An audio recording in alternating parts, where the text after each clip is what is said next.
Our next speaker seems to help my dad's motivation and ability to exercise. In our alternative treatment options section, we've got something that you may not have heard of. I'm sure we're all, exercise has been peer-reviewed, very widely accepted, solid option for Parkinson's. I'm sure you've heard about Tai Chi, yoga, even acupuncture. My dad speaks wonders about acupuncture. I'm sure many of you have gone through that as well. But our next speaker, Dr. Gino Tutera of Sotapelli, is a board-certified physician. He's in his 40th year of practice specializing in hormone therapy.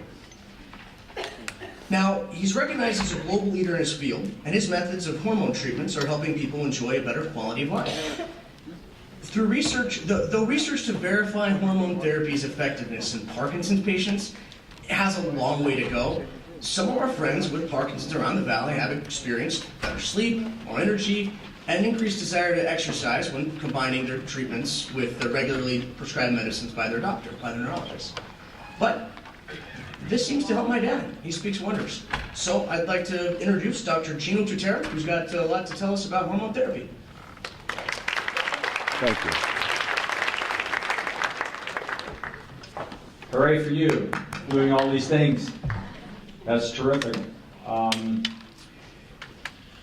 The way I got to this point is I do hormone replacement therapy for men and women. And I use a special modality. It's the only form of bioidentical hormone replacement that allows the body to control the release of the hormone.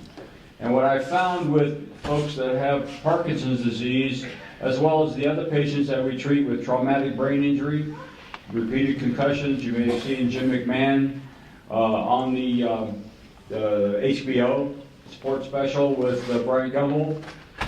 I treated Jim after he did that piece. And if you saw the piece, you saw Jim saying that he can't, he doesn't do well with exercise, he can't exercise, he has trouble remembering what he had for breakfast that morning. He gets lost, he would get lost going to the grocery store, and it panicked him. And he was doing puzzles to try and improve his brain function, and what he found is that none of this stuff really was helping. And with traumatic brain injury, what happens is that you start losing the capability of making the hormones that are so essential for your brain function, for your motor function, and for your ability to have the quality of life that you once enjoyed.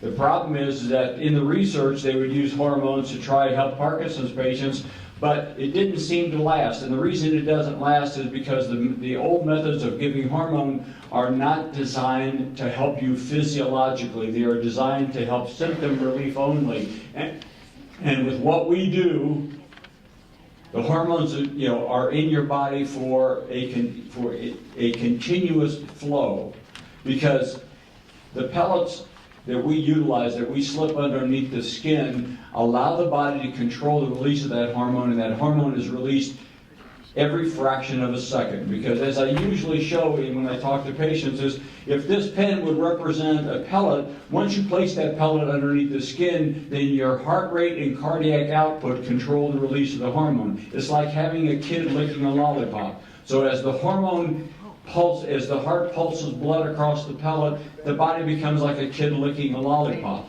which is so important, because if you're going to get benefit in neurodegenerative disorders, it's your ability to have that benefit persist and give you true benefit over a long period of time. It has to be there all the time. And when we give you a pill, or we put you on a patch, or we give you an injection of hormone, you cannot appreciate any benefit from that, because of the fact that, unfortunately, the hormone isn't there 24 hours a day, 7 days a week. So if we're going to improve dopamine production, which estrogen and testosterone have been shown to increase dopamine production, and how many of you are on dopamine medications, the ability for you to be able to profit from those medications is enhanced by having a normal hormonal physiologic state. And the pellets are the only form of therapy that allow that to occur. So, estrogen and testosterone in the brain decrease inflammation, increase dopamine production. Testosterone is converted to estrogen in many parts of the brain, and in that It enhances the stimulation for formation of new neurons. And in traumatic brain injury, like having a stroke, it's been found that estrogen helps keep the oxygen and the glucose levels in the neurons at a higher level. So therefore, the amount of damage that is done by that stroke is diminished. Now you're all saying, well, they tell us that estrogen and testosterone are bad for us, and quite honestly, if you're using synthetic compounds that have that don't have that continuous activity in your brain, that's probably very true. But when you're using a form of hormone that's identical to the human body, to what it produces, and if you use a hormone that is there continuously, the effects are much different.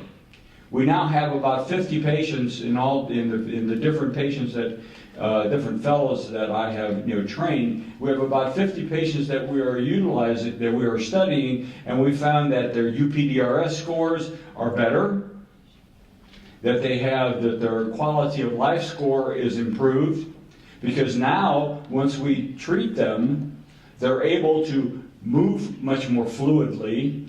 They can exercise to a greater degree, and if you want someone other than myself to tell you that, you can ask Brian. And we have other patients here in the audience that have employed this. So therefore, their mobility is better. They find a decrease in their tremor, and it's not because I've created a new thing. What I've created is an environment in the brain that allows their medicines to work better, so that as you know, you want a greater length of on time, and this increases the on time so that your capability of being able to profit from the medications that you're using is markedly enhanced. Not only that, but the hormone itself will go to the point where it will basically help decrease the amount of inflammation that may very well enhance the process that makes you lose those cells in the brain that used to make that dopamine for you. And if we can help you, especially early onset disease, if I can help you not lose those cells or delay that process, then maybe, just maybe, we can delay you from having to go on medication as soon as maybe people have predicted that you would have to use it.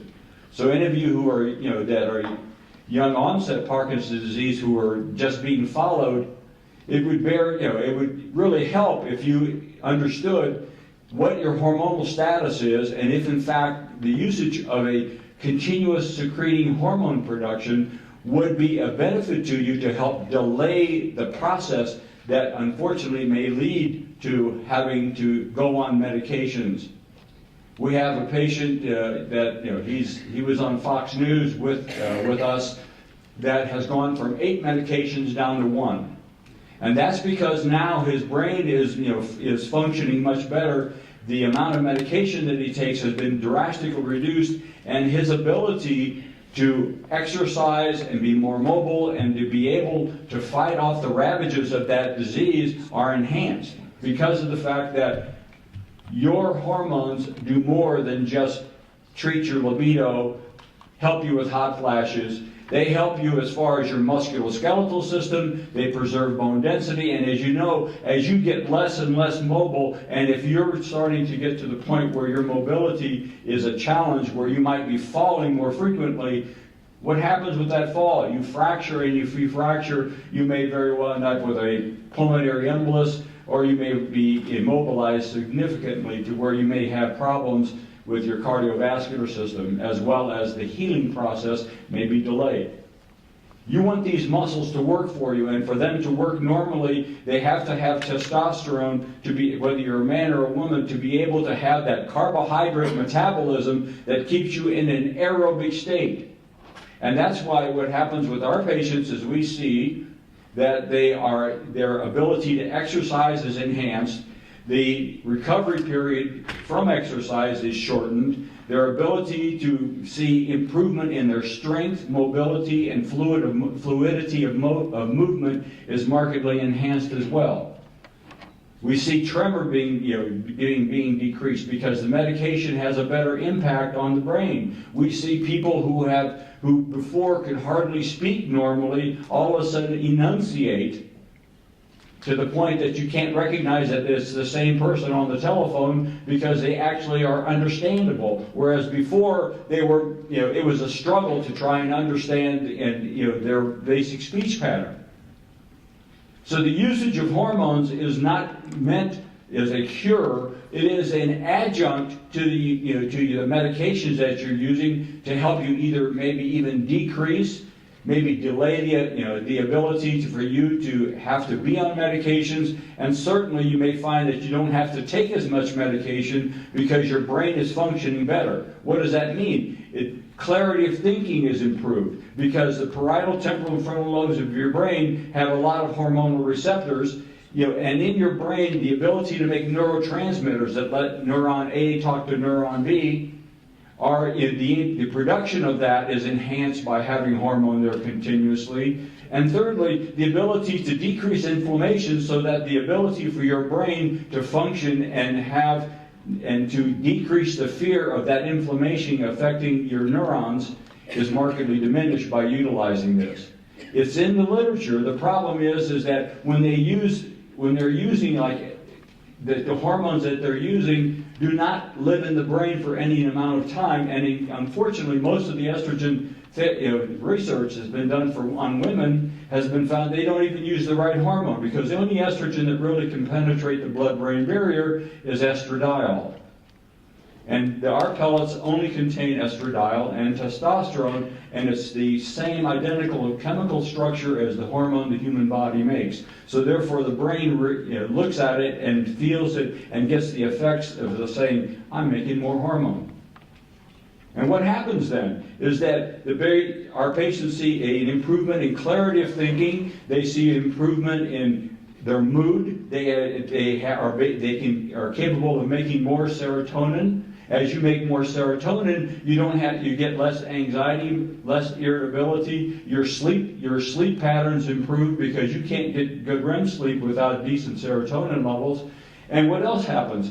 Your depression that you might be, that you seemingly are, over whatever, is seemingly helping to be relieved. And each one of our patients will tell you that their quality of life in that aspect is better. In their musculoskeletal system, the muscles work, they're much more fluid, they respond to exercise, and the benefits of exercise like you just did, that is great stuff. And if you could enhance the beneficial effects from what you did, wouldn't that be worth the ability, that time and trouble to investigate whether or not hormonal therapy would be something that you would want to investigate? So the muscles work better. They're stronger. Your ability to balance is enhanced because of the fact that as you increase that muscle mass and you increase, the ability for that, if you start stumbling, that you can step out and keep yourself balanced is enhanced because muscle function really is very much dependent upon hormone normality. And last but not least is the less active you are, the more you may suffer from bone density loss. And there is, for you women, there are as many women dying of complications of osteoporotic fractures as there are of breast cancer. 50,000 a year. Why you would put why that extra risk has to be put upon you, I don't understand. And there are, and now we find that some of those medications that we're using right out your jawbone, or I have a patient who had both of her femurs fracture spontaneously because she was on that medication, And if we're able to improve your musculoskeletal system and help also improve your cardiovascular status by the usage of hormones that are natural to the human body in a delivery system that's identical to the ovary and testicle, it's worth investigating. I see that my time is they only gave me so much time, so I had all these wonderful slides, but I thought, I want you to listen to me and not try and look there and here, because it's easier to stimulate interest if you can actually hear hear these things. Yes, ma'am. What's the process to determine what is that hormonal pill cocktail and what's the process?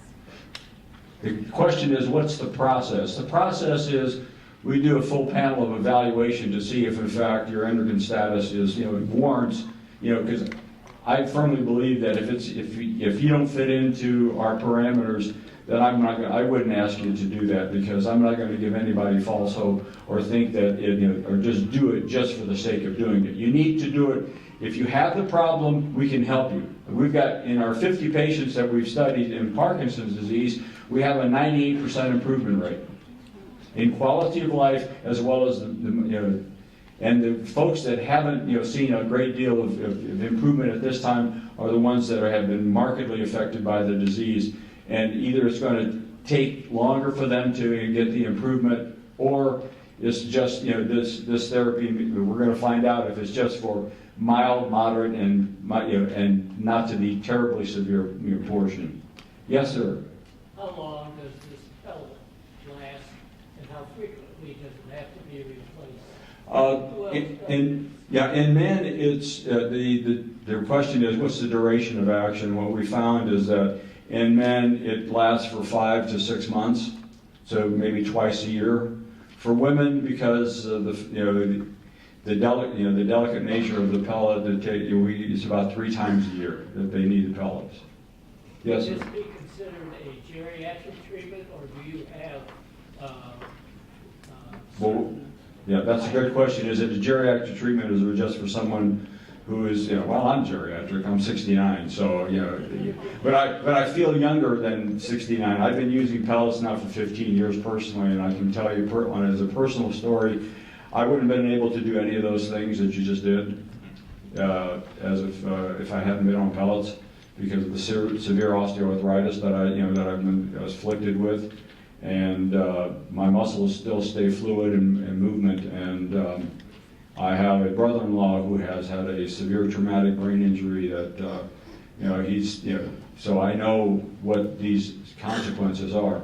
But so getting back, this is my oldest new patient was 95 years old, and she, because of the fact that what we specialize in is use a special algorithm for dosing. So I try and get blood levels up to a therapeutic level, but to the amount of hormone that you need for someone who is, say, 70 or older is much, much less than someone who is, say, 52, 55. And if you believe in that one size fits all, which is what is normally practiced even in the research literature, if you believe that one size fits all, then you need to be selling Hawaiian muumuus, not, or tube socks, because that is appropriate for that. Anyway, thank you.